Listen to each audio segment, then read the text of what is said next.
Oi, pessoal, tudo bem? Aqui é a Adriana Meirelles. Temos aqui a leitura de um artigo científico. Na verdade, eu vou trazer para vocês um resumão desse artigo.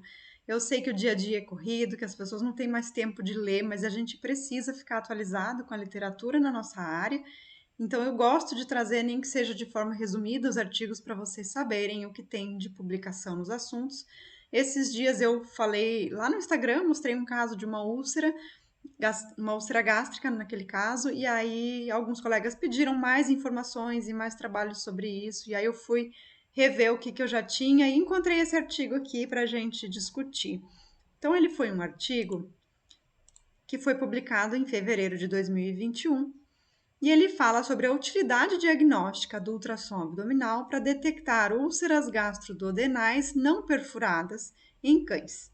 Então vamos ver rapidamente o que o artigo traz e fiquem até o final do vídeo, porque eu vou mostrar também alguns vídeos de casos meus.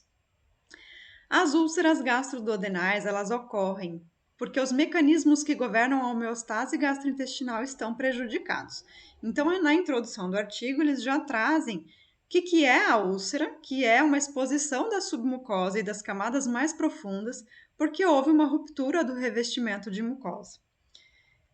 Isso pode ocorrer por fármacos, isso pode ocorrer por doenças sistêmicas diversas, e aí eles trazem que o mais comum em cães é pela administração de anti-inflamatórios não esteroidais e também corticoides, mas que pode acontecer por hipovolemia, por doença inflamatória intestinal, por doença hepática, por neoplasia primária gastrointestinal, por mastocitose, que pode ocorrer em algumas doenças diferentes, mas eu acredito que aqui na veterinária a gente está falando principalmente do mastocitoma, e aí do potencial formação de úlceras que essa doença causa.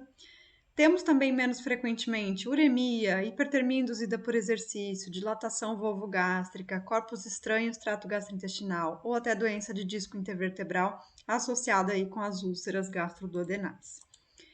A úlcera não perfurada, o problema é que ela traz sinais não específicos. Às vezes, se ela está perfurada, fica até mais fácil de definir, e na não perfurada, muitas vezes essa nem vai ser a suspeita do clínico. Então, nós, como ultrassonografistas, temos que ficar atentos a isso, porque é um diagnóstico rápido, nos auxilia a implementar o tratamento de forma rápida e assim reduzir a chance de perfuração espontânea dessa úlcera. Com a perfuração espontânea, a gente requer uma cirurgia de emergência. E o que a gente tem de dado é que quando tem perfuração, a mortalidade pós-cirúrgica vai de 20 a 80%, o que é muito alto. A gente tem a endoscopia como um método minimamente invasível e confiável para diagnóstico de úlceras. Porém, existe um pequeno risco de ruptura iatrogênica durante o procedimento. Na verdade, né, a gente pensa aí que eles colocaram esse risco até para trazer, puxar a sardinha aí para o nosso lado da ultrassonografia, porque a gente sabe que a endoscopia ela é bastante segura nessas situações. Eu, pelo menos, nunca vi um caso de ruptura causada ali no momento do procedimento. Mas a gente sabe sim que a ultrassonografia abdominal é indiscutivelmente muito mais disponível do que a endoscopia, além dos riscos, dos valores, né, que muitas vezes não estão acessíveis em muitos locais ainda. E a ultrassonografia não é invasiva, permite essa detecção precoce das lesões, facilitando um manejo mais rápido. O que a gente tem que prestar atenção quando a gente está procurando úlceras? O que aparece junto com a úlcera, né? Que às vezes nos ajuda a identificar. Então, as úlceras gastroduodenais, elas aparecem como uma área focal de espessamento, com um defeito central em formato de cratera, eles chamam assim em inglês, que forma um acúmulo de microbolhas hiperecóicas. Então, pensa, tem lá a parede bonitinha com a sua estratificação normal, quando a gente tem a úlcera, muitas vezes tem perda da estratificação, total ou parcial, e aí um espessamento focal. E nesse espessamento, no centro dele, a gente consegue ver a entrada de gás, formando, né, um defeito focal, uma craterazinha, onde a gente consegue ver o gás. Só que a gente está avaliando uma estrutura 3D. Então, lembrem que quando a gente passa o transdutor, muitas vezes a gente só vê o espessamento. Se a gente não fizer uma varredura boa daquele local do espessamento, muitas vezes a gente acaba não vendo a porção onde esse gás está entrando. Então, muito cuidado aí. Lembrem que a gente está avaliando uma estrutura tridimensional e que a gente precisa ir de um lado ao outro, buscando esse defeito, tá? No meio desse espessamento. A gente tem na introdução desse artigo também, eles falam de resultados variados com relação à real utilidade do ultrassom na detecção. Então, teve trabalhos que mostraram que foi muito bom, teve trabalhos que mostraram que não foi muito bom. Então, eles fizeram esse estudo aqui para tentar definir qual era a real utilidade desse nosso exame. A primeira foto que o artigo traz é uma ulceração gástrica confirmada em um pointer, uma fêmea castrada de 11 anos, que tinha adenocarcinoma gástrico. Então, a gente pode ver aqui um espessamento importante dessa parede. A gente tem hipoecogenicidade homogênea, né? Tá bem hipoecóica essa parede.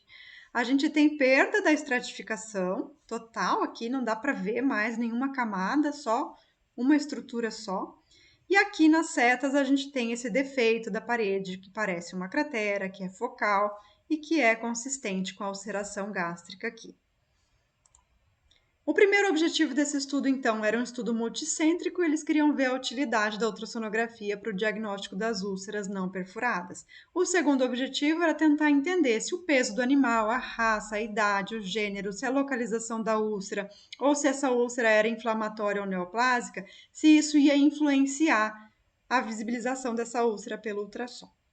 A gente teve então 61 cães com úlceras não perfuradas, eles utilizaram 3 aparelhos diferentes, transdutores diferentes também, e as úlceras foram detectadas em 18 dos 61 cães, ou seja, uma sensibilidade de 29,5%. Não é muito boa a sensibilidade, né? 51 desses cães fizeram endoscopia para confirmação da úlcera e 10 foi confirmado pela laparotomia. Essa tabela mostra o número de úlceras nesses locais. Então, no duodeno tinha 16 e somente 3 foram vistas na ultrassonografia. No fundo, das 3 que tinha, nenhuma foi vista na ultrassonografia. Na curvatura maior, uma foi e uma não foi. Na curvatura menor, uma foi e 8 não foram vistas. E no piloro ou no antro pilórico, 11 foram vistas e 13 não foram vistas. Então, olha como tem bastante úlcera nessa região de piloro e bastante duodeno também, né? Essa outra imagem também do artigo, muito bonita, também com úlceras confirmadas. Na A, a gente tem um Lhasa, macho castrado de 6 anos, e no B a gente tem um labrador, macho castrado de 12 anos. E a gente tem essa gastrite ulcerativa em ambos os casos. Em ambos a gente tem esse defeito com um formato de cratera focal, contendo microbolhas de gás, então a gente pode ver aqui nas setas essas microbolhas que entram aqui na parede. Inclusive aqui, onde ele tem o asterisco, ele está mostrando um aumento da ecogenicidade difusa dessa parede. E em ambas também a gente tem espessamento e perda da estratificação moderado a grave, né? Além das úlceras, quais outras alterações eles encontraram? Eu só citei aqui, mas lá tem caso a caso quantos eles conseguiram ver isso, tá? Mas a gente vê especialmente espessamento difuso ou focal da parede gástrica ou duodenal, a perda ou parcial ou total da estratificação da parede, hipomotilidade gastroduodenal, isso que é muito importante, a gente vê bastante isso, porque quando tem essa inflamação e tem úlceras, fica tudo menos movimento, é uma quase que um mecanismo protetor do corpo de parar de movimentar, né, o estômago, e a gente consegue ver que começa a acumular líquido ali. Então você vê que às vezes o animal está em jejum e tem aquele estômago bem cheio de líquido ou de gás, então distensão gástrica com fluido ou gás, e podemos ter também pneumatose gástrica, que é a entrada de gás para camadas mais internas dessa parede.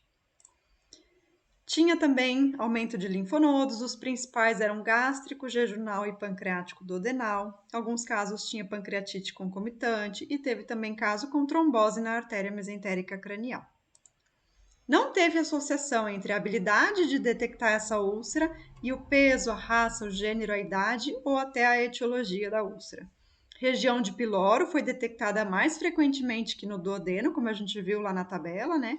Porém, a localização também estatisticamente não foi significativa essa associação entre a localização da úlcera e a habilidade na detecção. A utilidade do ultrassom foi pobre, né? Uma sensibilidade muito baixa, de 29,5%. A sensibilidade aumenta quando tem perfuração, né? Apesar desse estudo não ter estudado isso, eles comentam isso na discussão. A gente sabe, né? Porque quando tem perfuração, muitas vezes vai ter mais líquido livre, vai ter gás livre, vai ter um mesentério bastante reativo em volta desse local onde houve a perfuração. A gente tem que ficar muito atento, então, a espessamento focal de parede, perda total ou parcial de estratificação, distensão gástrica com fluido, hipomotilidade, todos são sinais inespecíficos, mas que tem que fazer a gente pensar que pode ser que tenha úlcera ali e que se essa for a suspeita e a gente não viu a úlcera, provavelmente seria importante ir para a endoscopia. Tinha líquido livre em alguns casos, apesar de não ter perfuração, e a hipótese deles é de que era uma efusão asséptica associada à peritonite adjacente à lesão da parede. Era mais incomum gás intramural, né, a pneumatose gástrica ou intestinal, mas ela pode acontecer. E se você quiser saber mais sobre esse assunto aqui, lá na plataforma do Ultrassonografia Club tem um estudo de um artigo bem legal sobre esse assunto. A gente tem limitações do ultrassom, a localização intercostal muitas vezes prejudica, o gás intraluminal prejudica, a distribuição e presença de úlceras nas dobras ou nas rugas do estômago podem prejudicar que a gente enxergue ela ali. A gente tem, infelizmente, uma variabilidade grande entre observadores e vai depender, então, da experiência desse ultrassonografista. E temos também o viés do observador, sabendo ou não se essa é a suspeita, conhecendo o sinal clínico que o animal está apresentando, o histórico anterior desse paciente. Isso tudo pode fazer com que a gente preste mais atenção e busque essa úlcera, né? Quando essa não é a nossa suspeita, quando a gente não está pensando nisso, muitas vezes a gente passa pelo estômago, vê ele cheio de gás, às vezes pensa até numa gastrite com espessamento, mas acaba não observando detalhes, né? Então, infelizmente, isso ocorre na nossa rotina. Eu trouxe essas imagens aqui, que estão lá no meu blog, que foi escrito um post lá, acho que em 2017, sobre úlceras, e lá eu já tinha essas imagens para mostrar aqui um espessamento importante da parede. E observem que aqui nessa imagem quase não percebo aquele gás entrando na parede, né? E já nessa porção aqui, sim. E era isso que eu estava falando, né? De que fazer a varredura desse espessamento é importante. Aqui também o lumen está aqui, a parede está aqui e a gente tem essa porção de gás aqui. E nesse ponto aqui, pequenas microbolhas entrando aqui na parede também. E aí eu trouxe também alguns vídeos para mostrar para vocês. Esse caso foi muito curioso porque eu fiz esse exame dessa paciente 24 horas antes e também aqui, e eu trouxe só o segundo exame, onde a gente consegue ver a úlcera. No primeiro exame não deu para ver, mas a gente tem um espessamento importante da parede, perda de estratificação, essas crateras, e essa aqui, inclusive, vai até a serosa, ó. Observem que a serosa, o mesentério em volta do estômago, ele tá hiperecóico, e eu suspeito, inclusive, que teve uma pequena perfuração nessa paciente, porque ela tinha gás livre, mas foi um tratamento, foi um manejo medicamentoso que foi feito e teve bom resultado. Não precisou ir para cirurgia nessa paciente aqui. Esse aqui também, essa paciente tinha histórico de úlceras anteriores, já tinha endoscopia anterior, teve sinais clínicos novamente, já estava em tratamento quando veio para mim. Então aqui a gente consegue perceber a estratificação da parede e quando vai vindo para cá já observa aqui um espessamento mais importante. Com o microconvexo fica até difícil ver a estratificação aqui, parece que tem uma perda mais importante, mas quando eu coloquei o linear dava para perceber que ainda tinha a estratificação. E no local onde existe o espessamento, a gente consegue perceber algumas crateras aqui de gás entrando na parede, né? Mostrando aqui a possibilidade de úlcera, e esse paciente ainda não foi para endoscopia para confirmar, mas bate com toda a sintomatologia clínica e com o histórico, esse espessamento importante, com a entrada de microbolhas aqui. Essa outra aqui, a gente tem um espessamento muito feio, né, nesse estômago. A gente tinha uma anemia muito importante com perda crônica aqui, então a minha suspeita é de que tinha neoplasia aqui. Esse paciente veio a óbito antes do diagnóstico.